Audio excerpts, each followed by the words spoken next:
right, and we are live, or we should be here.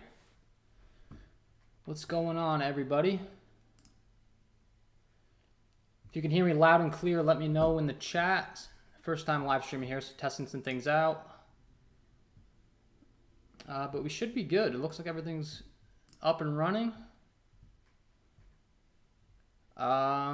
And yeah, like I said, let me know in the chat, and we're going to go game by game here, look at some picks. We did get some injury news, so we have some guys that aren't expected to be in here.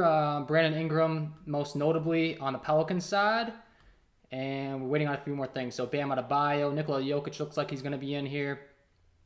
Malcolm Brogdon out, looks like, which was kind of expected. So a few things breaking, nothing too crazy here early on, but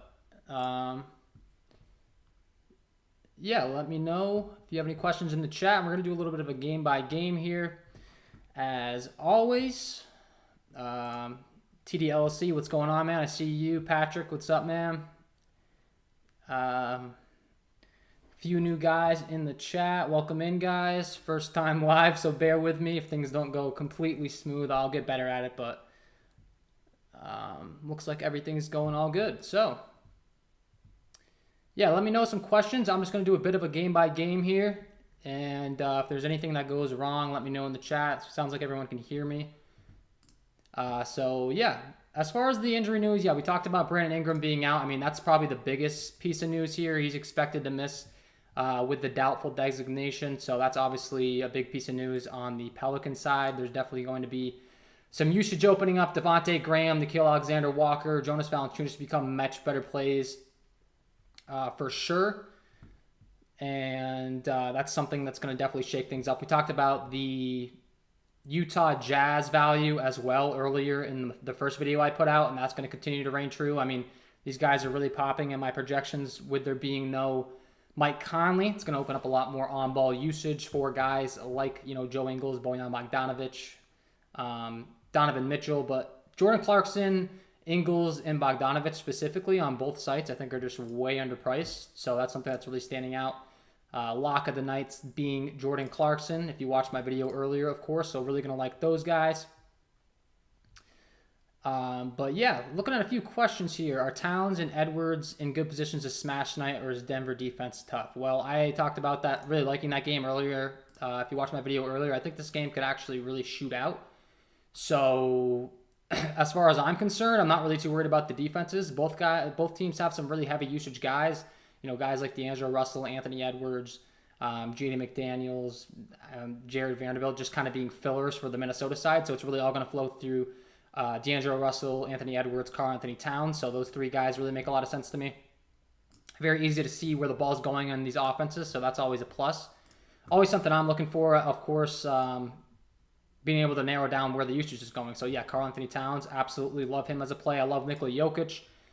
Last night I was really high on Nikola Jokic, and I even mentioned, I mean, this guy's usage and his production has been absolutely ridiculous. If you look at his last two games, he put up 41 and 46 DraftKings points, which you might think isn't exactly the most impressive in the world, but you got to factor in both of those games were blowouts and or he got hurt and wasn't able to play. He played 15 minutes and 25 minutes, and he came up with 40-plus DraftKings points. So yeah, I do really like this game, and I do really like Nikola Jokic and Karl Anthony Towns in particular, if you're able to pay up for them and fit some value in around them, because both those guys are in smash spots for sure. So definitely like both of those guys for sure. Let's see here.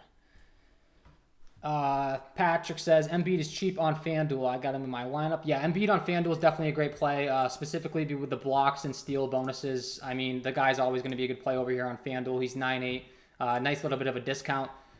So it's a good example. So a guy like a Karl Anthony Towns on FanDuel, would I much rather play Joel Embiid? I think I would. It's a whole $1,000 discount, and Karl Anthony Towns, it's a little bit of a different scoring format. Over there in DraftKings, you get the bonus for the three-pointers and stuff. So a guy like Kat that can go out to the arc, I do like a little bit more, whereas on FanDuel, Embiid, more of an interior scorer. He'll be around the rim. He'll get you your rebounds, your blocks, your steals, all that fun stuff. So I would much rather go to Embiid over there on FanDuel for sure. And then on DraftKings, like I said, it's a little bit different with the scoring format. But let's see. How many Jazz can you play? Honestly, I don't really think there's too much of a cap here. I mean, you want to lock in on the guys that have the most usage for sure. But as far as a cap, maybe 3 guys I would say would probably be the appropriate. If you really want to get bold, go ahead and put in 3 Utah Jazz. Like I would have no issue with playing. But you gotta think about who you're playing too. If you're paying up for Donovan Mitchell at like 8-7, probably only like one of his counterparts is going to be able to really get there because Donovan Mitchell at 8-7. If he gets there, he's going to be dominating the ball, dominating the scoring for the most part. Whereas if you're building a lineup with like 2 of the cheaper guys, maybe like Bojan Bogdanovic, Joe Ingles, and Jordan Clarkson, you could even play all 3 of these guys. But you're essentially saying that those 3 guys are going to do a lot of the work, and Donovan Mitchell's not going to have a big game. So depending upon how you're going in your lineups and your lineup build, that'd be my answer there. But yeah, I think you can play like up to 3 guys on Utah if you really want to. Probably would limit it to 2, but I think that they're just too underpriced. I really like these 3 guys, Clarkson, Bogdanovic, and Ingles. And I like them on both websites. Joe Ingles on FanDuel specifically too. Good for blocks and steals, so like that.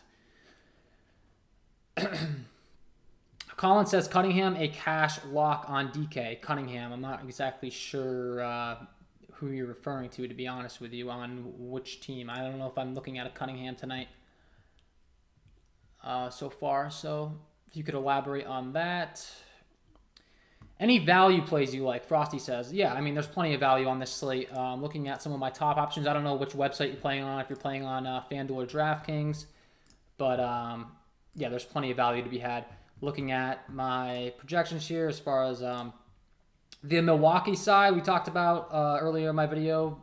I mean, Milwaukee dealing with a couple guys being out now, so there's definitely some value to be had in this game.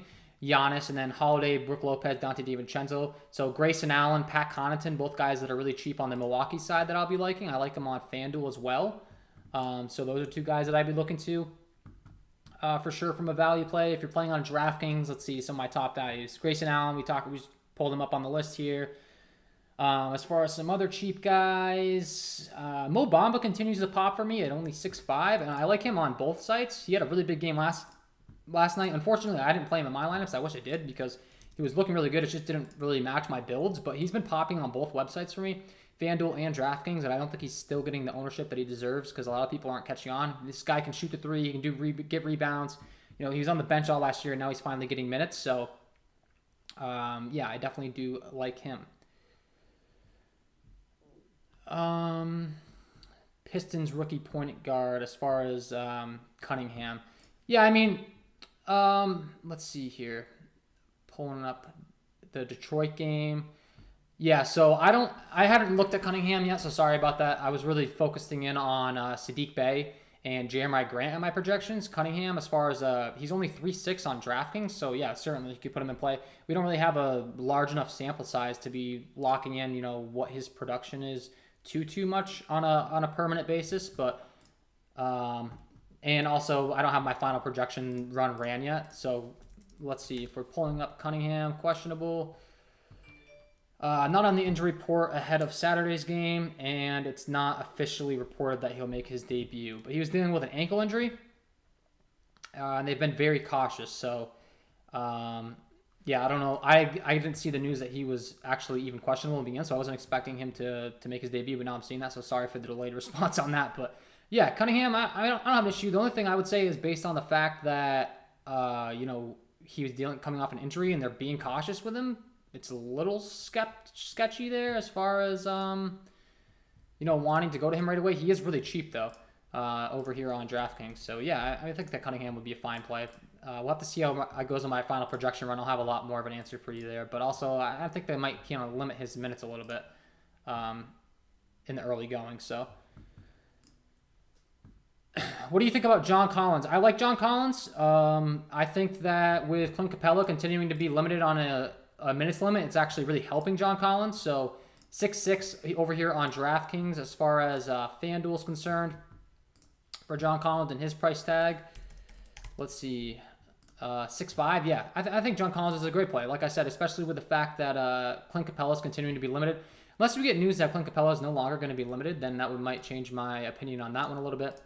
But for the time being, I haven't seen anything that Clint Capella's minute limit is going to be lifted.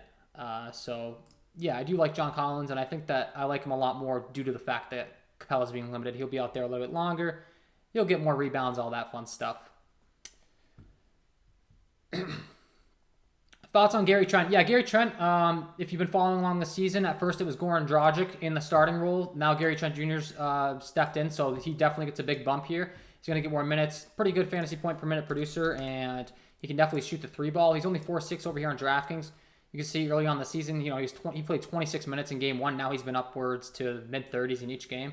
Yeah, I don't have an issue with Gary Trent Jr. at all. 4.6 as far as his overall production and what he's been able to do on a permanent basis here on DraftKings specifically. Gary Trent Jr. is putting up 0.84 DK points per minute. So yeah, I mean, he's definitely a good play. Not the best game environment in the world. It's only a 215.5 over under in that Toronto-Indiana game.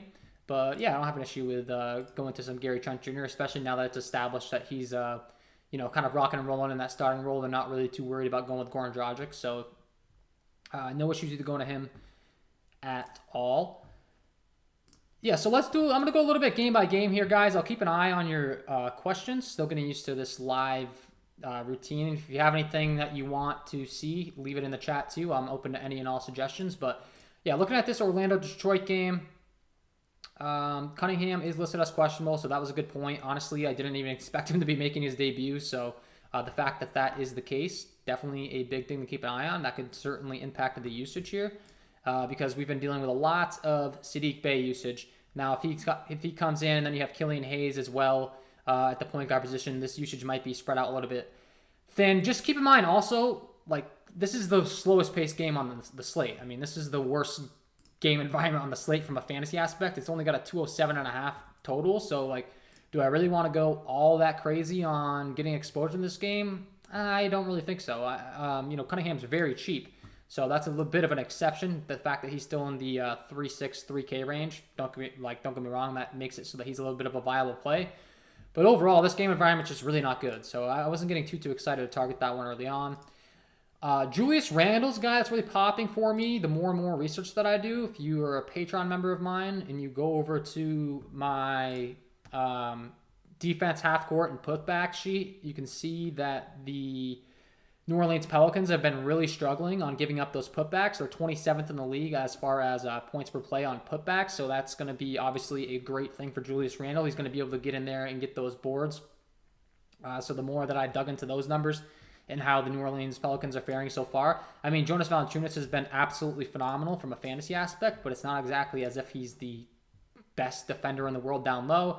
And then Brandon Ingram's out, Zion Williamson's out as well, which is just going to limit the length that this team has to defend. I mean, Brandon Ingram, a long, lengthy wing on the help side. I know that's not the end-all, be-all, but you got to factor this stuff in. If he's not going to be in the game, yeah, sure, we'll take it. That's another plus for Julius Randle. So Julius Randle's a guy that really popping to me on my projections, and the fact that this team's giving up so many putbacks in the New Orleans Pelicans, obviously that's good. We want the rebounds, we want the points, we want that double bonus on DraftKings.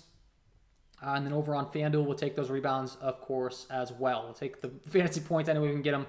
And Julius Randle, an absolute fantasy point per minute beast. If you're looking at his numbers, 1.47 DK points per minute this year so far. And then as far as on FanDuel, 1.41 FanDuel points per minute. So, obviously a great play tonight. So I do like Julius Randle.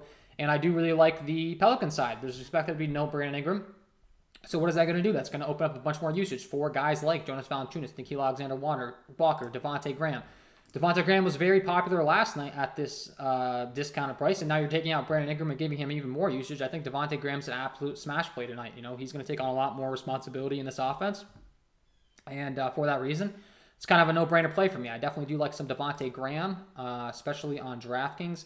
As far as his price tag over on FanDuel, though, I don't think he's really too expensive on FanDuel either. So Devontae Graham standing out, 6'3". I mean, that's too cheap. This guy's a great fantasy point producer, and then you're taking out Brandon Ingram, giving him the ball even more. I mean, I think it's a no-brainer. So Devontae Graham, definitely a good play for me tonight. Definitely will be looking to him. Nickeil Alexander-Walker, same rule applies to him. This guy is a guy that's been producing at a very high rate on a permanent basis for years. He's just kind of been tucked away in that bench. We had guys in the rotation like Eric Bledsoe last year that were taking away minutes from him. Now he's finally kind of out of his cage. He can go and fully take advantage of his talents. And once again, no Brandon Ingram. So what do you think is going to happen if he was putting up, 36, 34, 38, 32 DraftKings points the first 4 games? He had a couple down games the last 2 times out, but now there's no Brandon Ingram. He's probably going to be back there. So, I definitely like those guys.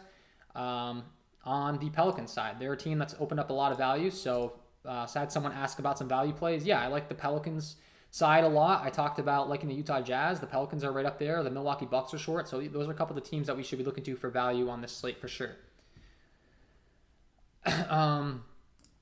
Let's see here.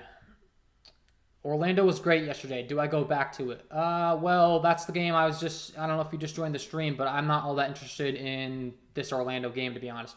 Some of these guys are underpriced. Cole Anthony, Wendell Carter Jr., Mo Bamba, and they do have a lot of usage. So those 3 guys I would have interest in if I have to go to Orlando guys. Yeah, I do like Mo Bamba. He'd be my favorite option for sure because he's a center. So, no matter what the pace of the game, if he's getting rebounds, he can still get you there and have upside for you. But as far as like Cole Anthony, Wendell Carter Jr., I'm a little more skeptical. Those 3 guys I do like based on their price tags. I just think their upside's somewhat limited, and if you're playing them, it better be because you think that their upside is good enough for the price tag, not because you think they can go out there and get you like 60. Because chances are in this game environment with it being so slow paced, that's really not going to be the case. So next game, Toronto taking on Indiana. Domantas Sabonis is a guy that I'm definitely going to be looking to. With there being no Malcolm Brogdon, I think he could take on a lot of usage and really be a smash spot here taking on this Toronto squad. He's an absolute fantasy point per minute beast. He's been doing it for quite some time now. He's putting up 1.17 DK points per minute on DraftKings. Over on FanDuel, it's even better. 1.13.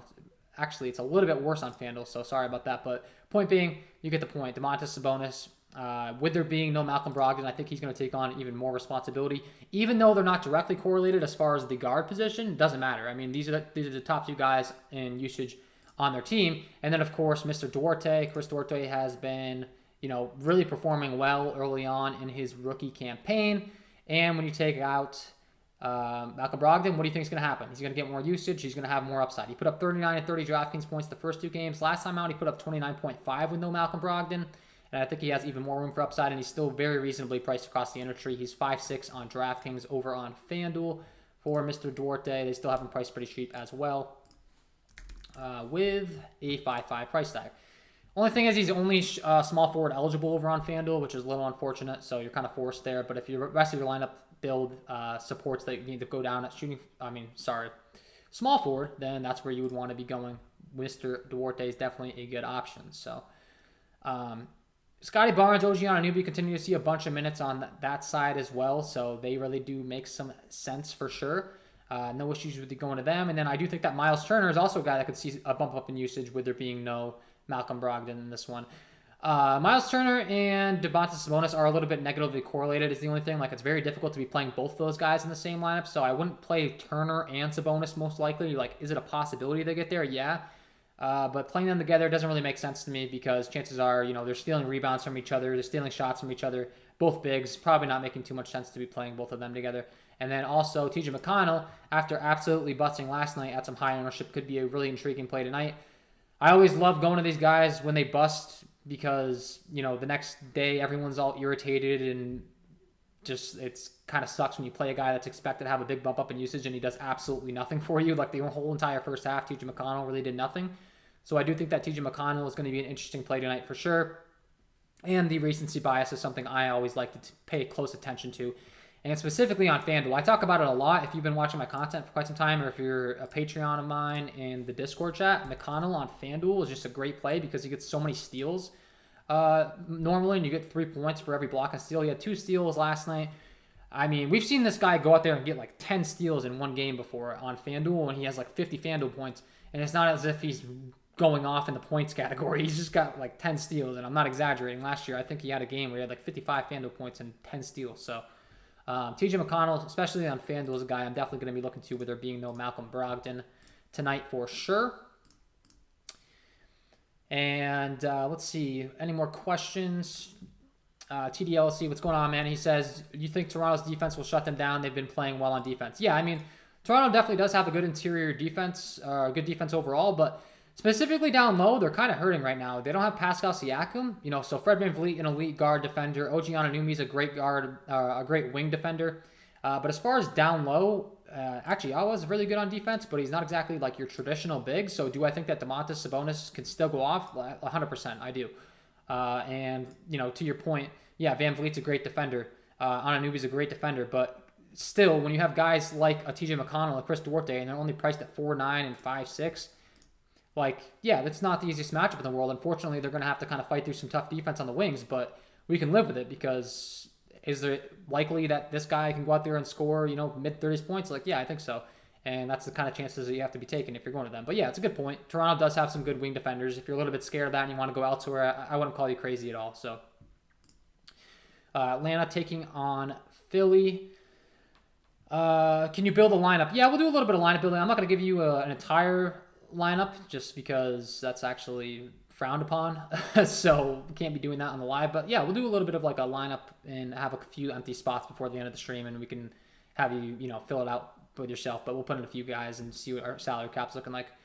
Atlanta taking on Philly this game. Ben Simmons continues to be out. Bogdanovich listed as questionable. On the Atlanta side, they're pretty deep as far as their bench is concerned. A lot of guys are sharing usage, so it's not exactly the most ideal situation to be targeting. But we talked about John Collins. If you're just joining the stream, I do like John Collins because Clint Capella continues to be limited on minutes, so he's going to go out there and get a bunch of rebounds. And then on the Philadelphia side, I do think that Maxey and Seth Curry continue to be a little bit underpriced here. At only 5.7 for Maxey and only 5.3 for Seth Curry. I think they could absolutely smash these prices on DraftKings where you get that 3-point bonus. Both guys are very capable of shooting the ball. Both guys are getting a lot more on-ball usage.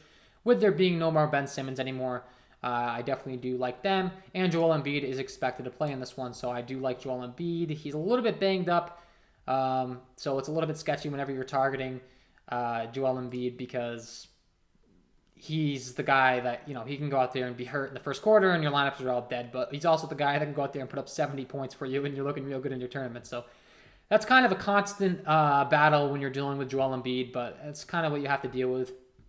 If you're really that scared about it, I talked about Karl Anthony Towns and then Nikola Jokic as well as pay-up options. So those are the guys I'd be going to for sure tonight. All right, so yeah, on the Sixers side, that's pretty much it. The usage is pretty much condensed. It's Seth Curry, it's Tyron Maxey, it's Joel Embiid, Tyrese Maxey, and then I'm not really having much interest in anything else. And then on the Atlanta side, I do think that DeAndre Hunter is a guy that's underpriced for the amount of minutes he gets. This guy is going out there and he's playing 30 minutes a game. He hasn't had a big game yet, unfortunately. 20, 18, 17, 16 DraftKings points, so that's a little bit less than ideal. But do I think he's due to break out sooner rather than later? Absolutely. And I think that his price tag continuing to drop is just going to help our case to have even more interest in him. So DeAndre Hunter, I do think is a pretty decent value play in this game. And then Trae Young, of course, going to be a viable play at 9.6. He really hasn't had that big game yet, which I talked about recency bias, and that's something I always look at. People love to go on to DraftKings and FanDuel and look at the game log and see who's been doing good. And, Trae Young, he hasn't had a big game yet. He's only getting 40 points. He's not good this year. And that's just not the case. If you look at his fantasy point per minute production, as far as on a per minute basis so far, he's still putting up 1.3 FanDuel points per minute. And then as far as DraftKings is concerned, he's putting up 1.35 DraftKings points per minute. So could he go out there and drop 60 tonight? Absolutely. And the people that come into the DraftKings and FanDuel lobby and look at his game log and they go, oh, he's only scored 40 points. Well, they're not going to get the upside that he has to offer. So Trae Young, another one of those guys you could certainly be playing tonight in tournaments. Utah taking on Chicago, the next game. I've talked about this game a lot, but for good reason. I love this game. I love the value on the Utah side. Jordan Clarkson, Bojan Bogdanovic, Joe Ingles. I think these guys are all smash plays. Jordan Clarkson, my lock of the night tonight. If you watched my video earlier in the day, absolutely love this spot for Jordan Clarkson. You take out Mike Conley. He's a guy that's a six-man that gets a bunch of usage as is, and now there's a good chance he's going to be in the game for longer stretches, holding onto the ball even more, which is always going to help his case for his upside. So, yeah. I definitely do like Jordan Clarkson at only 5.4 on DraftKings. I like him on FanDuel as well, and I like Bogdanovic. I like Joe Ingles. I do think that my approach would probably be to fade Donovan Mitchell and play those guys. If you're not playing those guys, it makes sense to play Donovan Mitchell because he'd probably be the one going off. But I tend to think Donovan Mitchell's just not exactly where I'd be looking to go for tonight. He's going to get a lot more on-ball usage probably with there being no Conley tonight. So, you can make the argument, point guard Mitchell is going to go off, which, yeah, I mean, he might, but I think I do like the value a little bit more. And then on the Chicago side, it's a little bit spread thin. Utah's defense has been really, really good. Talking about my defense half-court transition, putback stats, and all that stuff over here on Patreon, doing a little bit deeper digging. I mean, the Utah team has been really good. If you're looking at their defense in the half-court, as far as the points per possession, they currently rank third in the league. They're traditionally a very good defensive team, so I'm not surprised by that whatsoever. And for that reason, am I getting a little bit worried about playing Chicago guys? Yeah, I am. I mean, I'm not all too intrigued about these guys because I think they're appropriately priced for the matchup. If you're going to be playing on the Chicago side, I would really probably only go to one of these guys. And I do think that Lonzo Ball is my favorite option. He's the cheapest of the bunch. He's the point guard. He has the bunch on-ball handling duty. He's a great rebounder. When he does get hot, he can shoot from behind the arc. He can get blocks and steals on FanDuel. You get the 3 points per blocks and steals. Kind of does a little bit of everything. So, yeah, I definitely do like Lonzo Ball probably the most out of anyone on the Chicago side. And then, like I said, on the Utah side, I do think there's some great value to be had. With there being no Mike Conley tonight, really can open up some usage there. Miami taking on Memphis as far as this game's concerned. Not exactly the highest paced game in the world, but we did get some news that Dylan Brooks is going to continue to be out, which is some pretty big news because that's going to continue to make us like some of these Memphis guys. And we also did receive some news that Kyle Anderson is questionable. So if Kyle Anderson's questionable, we're going to continue to see Dylan Brooks being out. That means this Memphis side still has plenty of usage to go around. DeAnthony Melton and Desmond Bane have been two guys that I've been playing a bunch early on in the season because they've been starting. They've been playing massive minutes. They both produce at a very high rate. Like looking at their point per minute production so far in the season, going down to DeAnthony Melton, he's putting up 0.94 DK points per minute. That's definitely good when he's only priced at 5'4". Like, he's just going to continue to smash. And if there's no Kyle Anderson, that means there's just going to be more usage to go around. And same thing for Desmond Bane at 5'3". As far as his production on the season so far, he's been putting up 1.08 DK points per minute, even better than DeAnthony Melton. Both guys producing very, very good rates, and both guys continuing to see massive minutes on the Memphis side. Miami, not exactly the best matchup in the world. They do have some very good wing defenders. Of course, you're dealing with Jimmy Butler. Kyle Lowry is a great on-ball defender, but the fact of the matter is Melton and Bane continue to be underpriced for their role. I think that they can certainly get you there at their respective price tags, and I do have a lot of interest in both of those guys, so no issues with you going to them whatsoever. And then, of course, Ja Morant at 9'4". Like I said, this isn't the most ideal matchup, but Ja Morant's usage has been absolutely ridiculous at 9'4" on the season. He's finally kind of had a few seasons to get things going. He's putting up 1.47 DK points per minute. That's really impressive stuff. That tops Trae Young, in the same price range. And really the only thing you could make an argument is, he doesn't have the best matchup, which I wouldn't call you crazy at all. It's going to be tough taking on this Miami defense. But Ja Morant still has plenty of upside, and oftentimes in these spots, if you're going to get a guy like that, you listen around the industry and everyone goes, oh, he has a tough matchup, you can't play him. And then if he's able to go out there, he's still Ja Morant. He's still a really talented guy. He can go out there and put up a big score for you, so that's what I would be looking to there. Bam Adebayo listed as questionable. I believe yesterday he was listed as questionable and then downgraded to doubtful, and then all of a sudden he was playing and he put up 57 DraftKings points, so that was a little weird. And he's continuing to play tonight, but he doesn't get the best matchup. Down low, he has to take on the defense of Steven Adams, who's a pretty good defensive center. So, not nearly as friendly of a matchup, in my opinion, tonight. Some questions. No one talking about Trae Young in this game. Yeah, that's what I'm talking about. I mean, that's exactly when you want to hop on a guy like that. If no one's playing him, no issues with going to him whatsoever for sure. Are you doing a MLB World Series lineup breakdown? I'm not doing MLB today. I wanted to do MLB. Sorry, guys. But, the Atlanta Braves didn't come out with their probable starting pitcher until like an hour or two ago. So with all this other stuff I have going on with my Patreon content and I wanted to stream this live, I didn't have the time. So I'll be back on Tuesday if that series goes to Game 6. But, yeah, no, I wasn't able to make a video today. So sorry about that. But Curry looks like the best spend up. Yeah, I like Stephen Curry. The problem is he's priced at 10-9, and this game has a 12.5 point spread, so there's a solid chance that this game could blow out. So, if the game stays close, yeah, Stephen Curry is decent, but then also he has to take on the defense of Shai Gilgeous-Alexander, who's one of the best on-ball defenders in the league. Like, Shai Gilgeous-Alexander, a very lengthy guy. He's very agile on his feet. And I have a feeling that OKC is probably going to make it a big priority in their game plan to take away Stephen Curry, so to be honest with you, from a game theory aspect and just like how I anticipate this game to go, I'm not really sure that I'm all too high on Stephen Curry tonight. So yeah, if you like him, like I said, sometimes people look at the matchup and they over-exaggerate, and you could get a guy lower owned. So if you like him, go ahead and play him. But I do have my concerns about Steph Curry tonight. Okay, so the San Antonio Spurs taking on Milwaukee in this one. Giannis Antetokounmpo 11-4. We're dealing with some injuries on the Milwaukee side, so there's not going to be any Drew Holiday.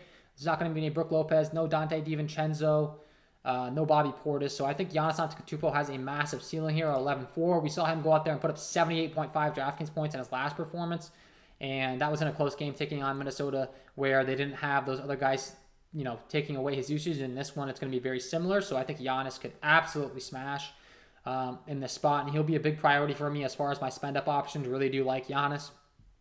DeJounte Murray.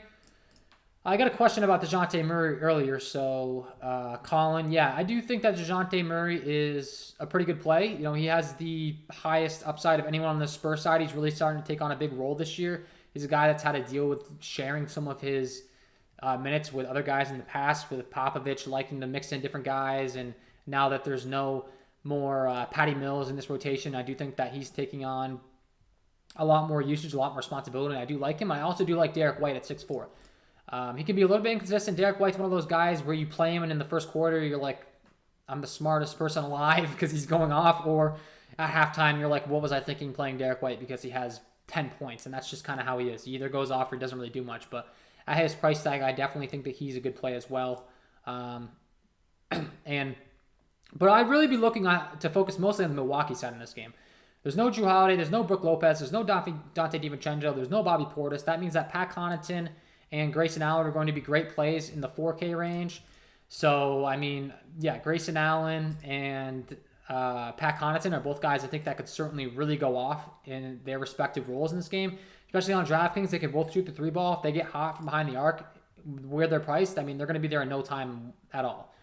So I definitely like those guys tonight for sure. And like I said, Giannis will be a priority for me as far as my spend-up options.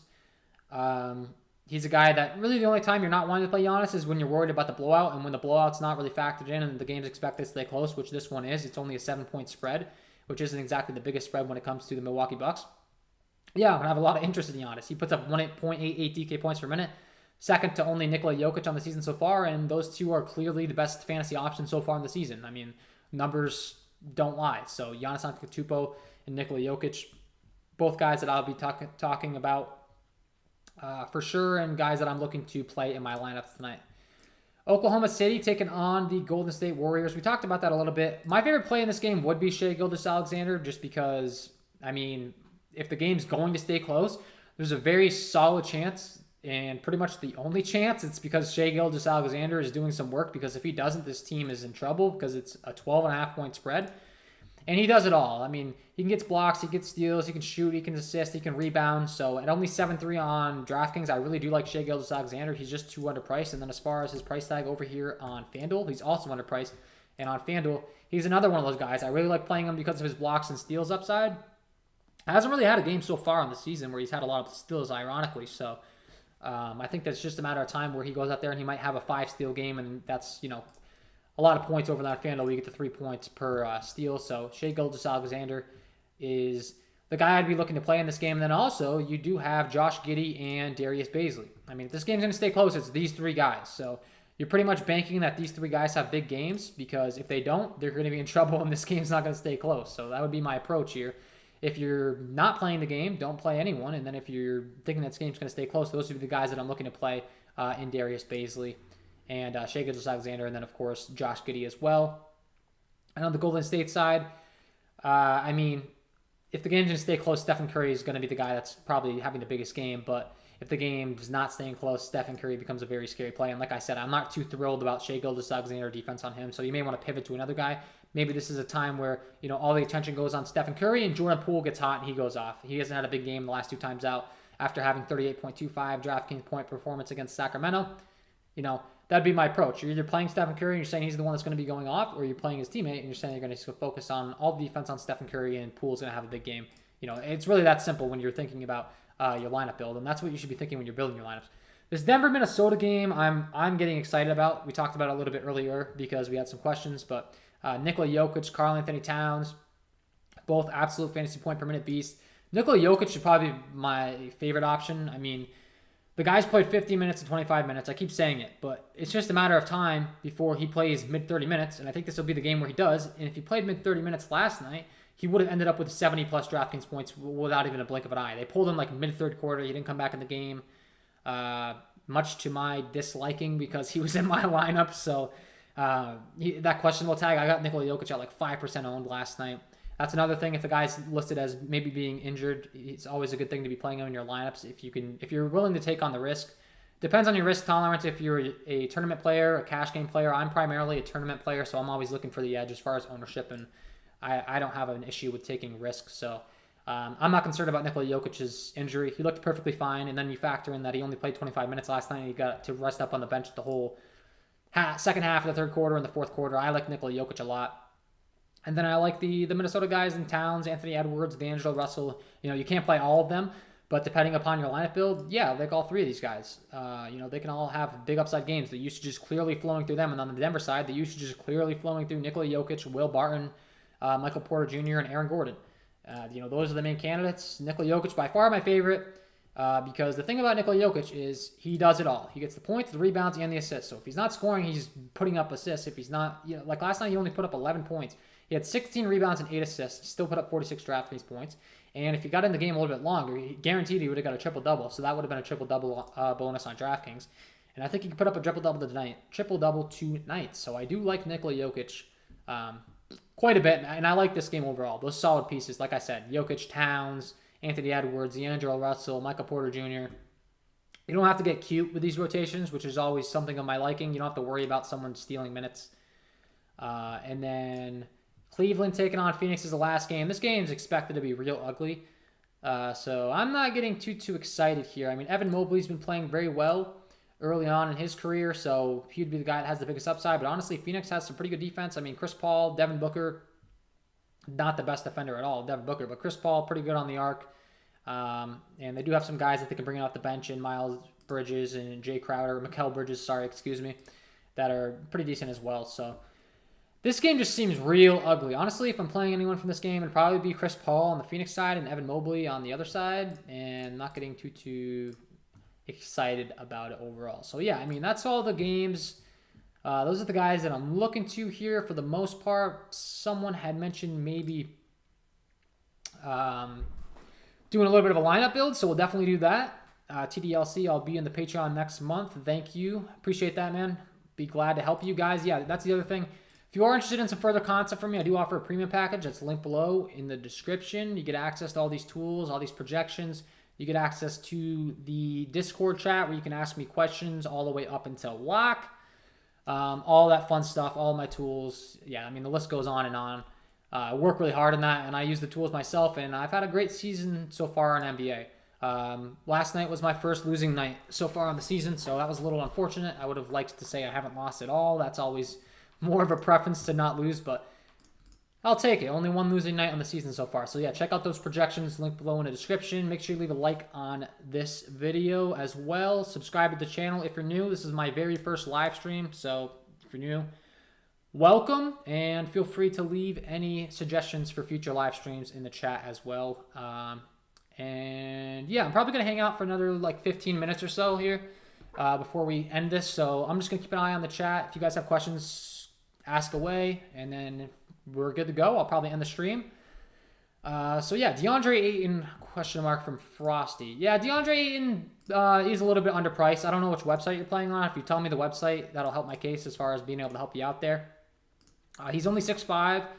On DraftKings, like, yeah, I think that's a pretty respectable price to be able to beat for him on DraftKings at only 6'5". And then as far as FanDuel is concerned, this price tag right now, they've got him priced at $7K. So I would prefer him probably on DraftKings at that pricing discount for sure. And it's just a little bit of a pace issue. I mean, I'm not getting all too excited about this last game from a pace aspect. So, but he's cheap. Yeah, if you want to go there, sure. I do like DeAndre Ayton. I just think that there's some pay-up options I really want to be focusing in on. You said you play on FanDuel, so like, I probably would rather go to some other guys at the center position than DeAndre Ayton on FanDuel specifically. FanDuel, it's really important that you nail your center position. You only get to play one guy. So, yeah, I mean, that'd be tough for me. I'd rather go to like a Jonas Valanciunas at 8-3. He has a lot of upside.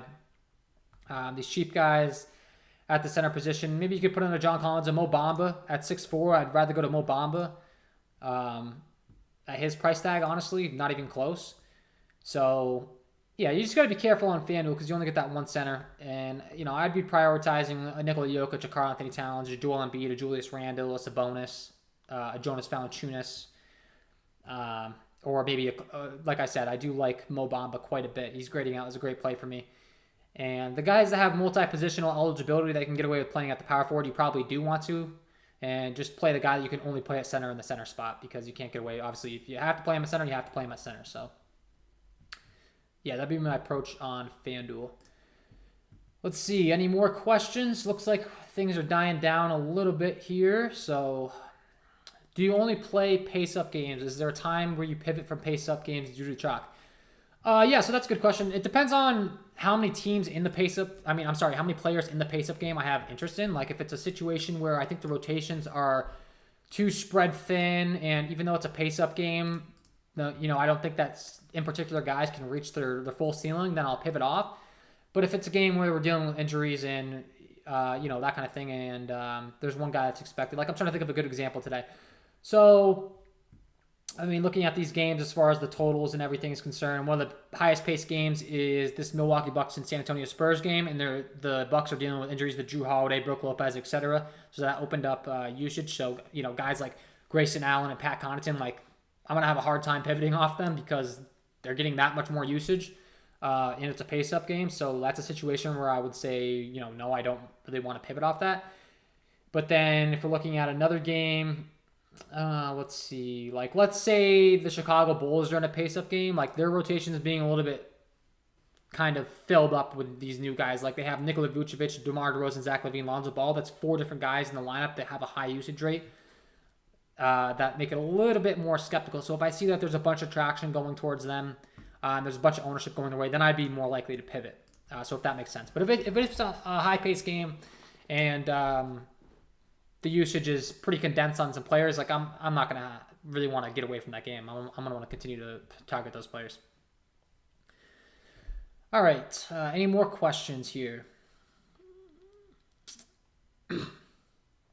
Doesn't look like we have anything else really coming in too much. Yeah, guys, we're gonna hang out here till 5:15, so 2 more minutes. If you have any more questions, drop them in the chat.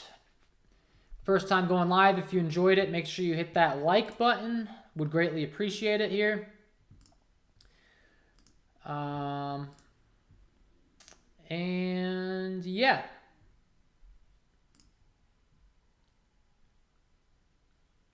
That's a pretty good overall breakdown, guys. I mean, if you don't have any more questions, I'll just run back through them real quick. If there's anyone else joining in late here, we'll just do a quick little run through. So as far as these games, we talked about the New York Knicks and the New Orleans Pelicans.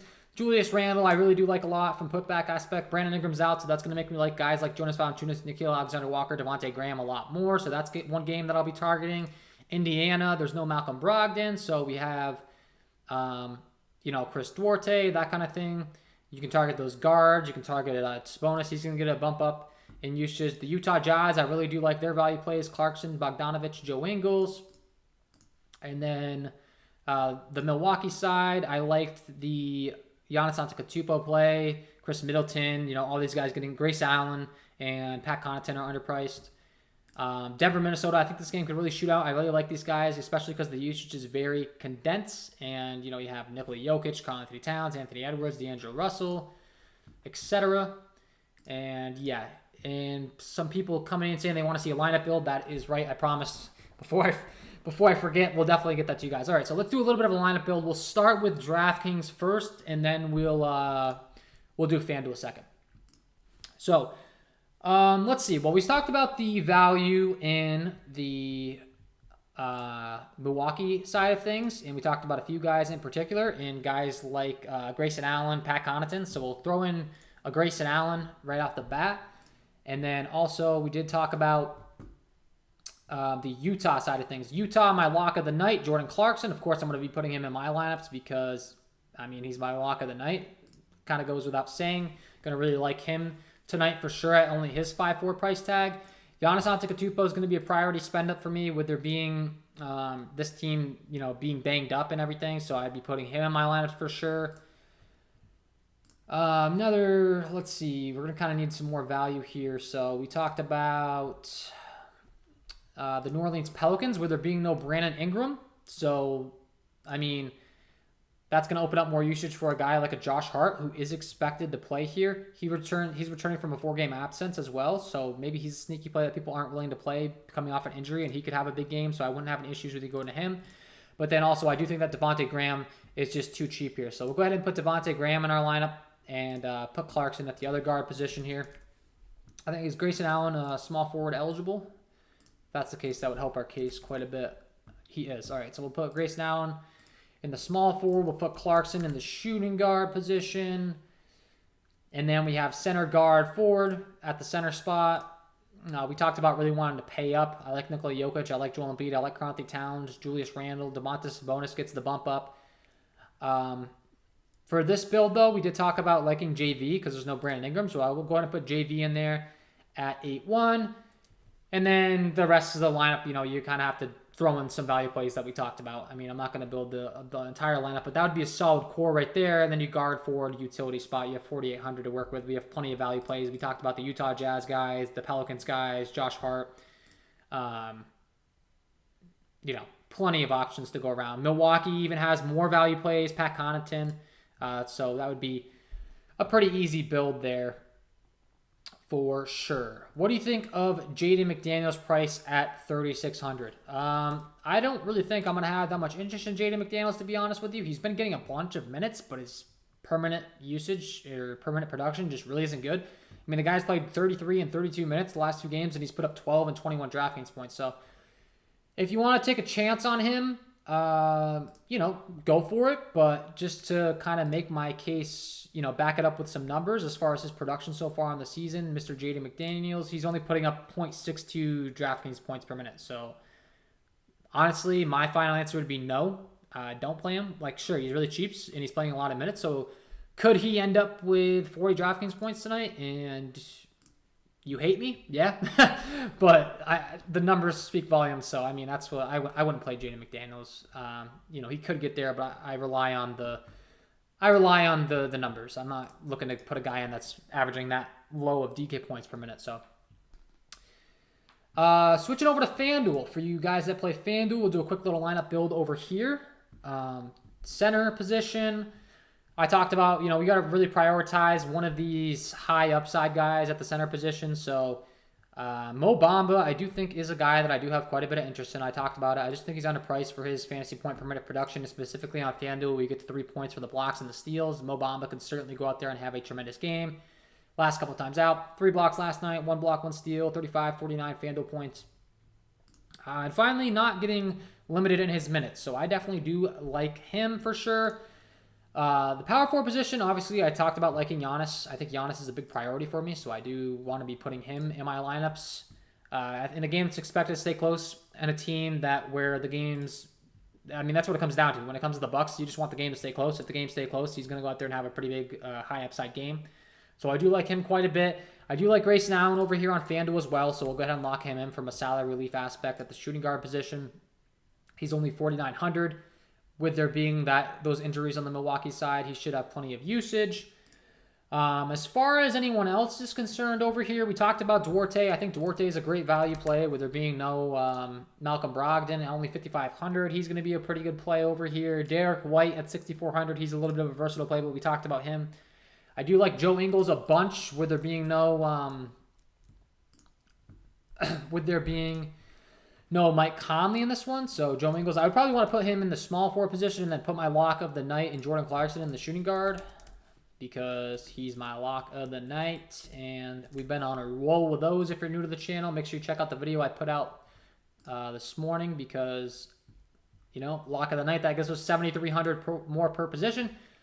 You can put him in your favorite place, whatever from there. I mean, whatever your priorities, your point guard, shooting guard, power forward. I talked about liking these Indiana guys with getting a usage bump, so maybe putting in a DeBontis, a bonus as well, and then you can fill out the rest of your lineup. So that'd be a decent start to my FanDuel lineups. Something I'd be looking to there. So yeah, guys, first live stream. Hopefully you enjoyed. If you did enjoy this content, this live stream, and you want me to do it more, make sure you leave a like on this video.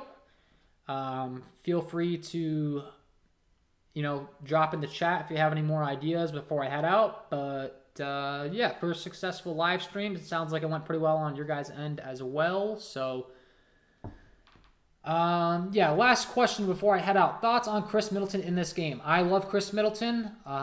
It's really not even a question because when you're looking at Milwaukee, they're very short-handed. Chris Middleton, Giannis Antetokounmpo, both top priorities for me. So yes, I do love Chris Middleton. All right, guys, that's all from me in this one. Before you head out, make sure you hit that like button if you enjoy the content. Subscribe to the channel. Hit the notification bell so you don't miss any future content that I upload. Check out my premium packages. They're linked below in the description. I cover NFL, NBA, MLB, all premium packages for that. Provide projections, power rankings, all of the above. And yeah, that's all for me. Wish you guys all the best of luck tonight. Thanks for tuning in. And we'll see you in the next one. Peace.